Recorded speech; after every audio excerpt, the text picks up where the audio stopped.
All right, so in this video, we're going to talk about double integrals and polar coordinates. Now, having worked several of these multiple integrals by now, you've probably seen that some of them are pretty ugly, pretty messy, and so polar coordinates is going to be a great option to relieve some of that.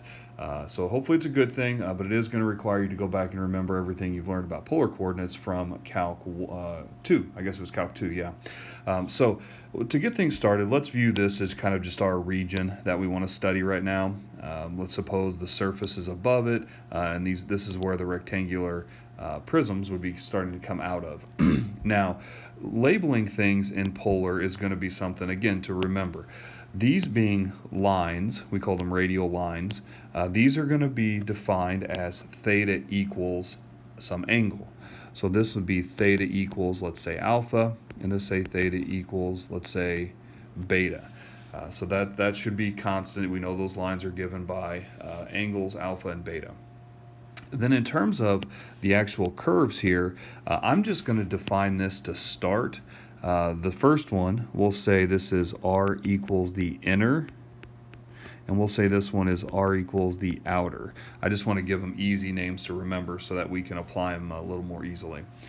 And so originally we had the double integral over region R of f of xy dA. And that dA was some combination of dy dx or dx dy.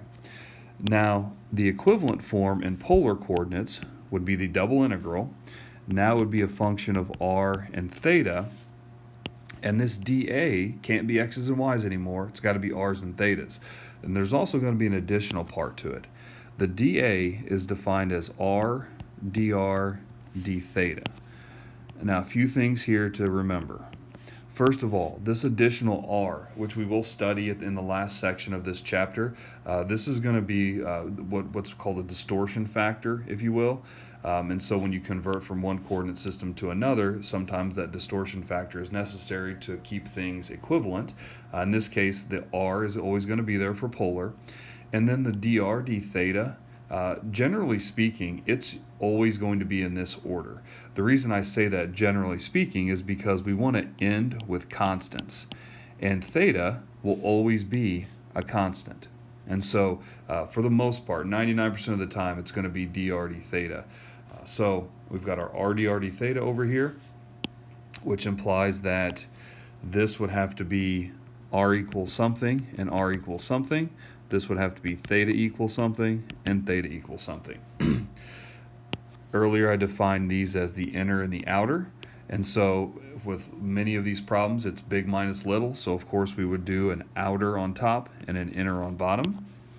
So outer, inner, and then for our theta we would have our alpha and our beta right there. So just like in Calc 2, when we looked at this, we had a scanner or sweeper that was coming out. It would come out and it would sweep around. So our outer would be there, our inner would be here, and it would sweep out from alpha around to beta.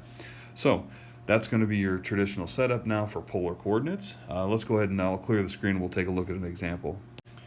All right, so for the first example that we're going to work, it's actually going to be an area problem. And if you'll remember from the last video, the dA was the area part, and for us now the dA is going to be the r dr d theta in polar coordinates.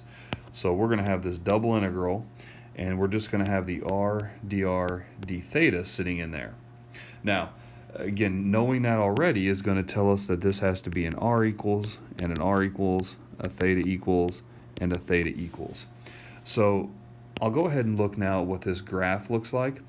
Since it's sine 2 theta, it's going to be a 4-petaled rose, which is going to look something like this. You can label x and y, you can label 0, pi over 2, it doesn't really matter. But this is going to be our 4-petaled rose, looks something like this. And it probably goes without saying, but I'll say it anyway. We're going to use symmetry. We're going to find the area of one of these, and then we're just going to multiply it by 4. So I'll go ahead and put the 4 out there.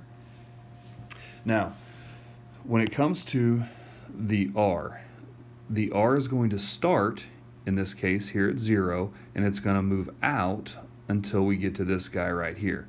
So it's going to start at 0 and move out. Therefore, we're going to have r equals 0 to r equals sine 2 theta. Now, in terms of the angle, it's going to start here at 0, and it's going to sweep all the way around to include everything here in this first quadrant. It's going to need to go until pi over 2. So 0 to pi over 2. So there's your setup now with a double integral. I'm going to carry this down one more step now. So I've got my 4 out there. I've got a 0 to pi over 2. And since this r is sitting here and we're integrating with respect to r, we're going to add 1 and divide. So 1/2 r squared being evaluated from r equals 0 to r equals sine of 2 theta d theta. And then when I plug this in, you guys are probably starting to see a little of this begin in terms of what you might expect. When you plug that in, you're going to have 1/2 sine squared of 2 theta d theta. Now, this is exactly what you would have set up for Calc 2. In fact, remember what the formula for polar was? It was that 1/2 r squared d theta. And so by us doing this now and plugging it in, this literally right here, if I asked you this question 6 months ago, this is the answer you would have given me. Now we're just doing it with double integrals, and hopefully you're starting to see why that r is necessary in order to convert something.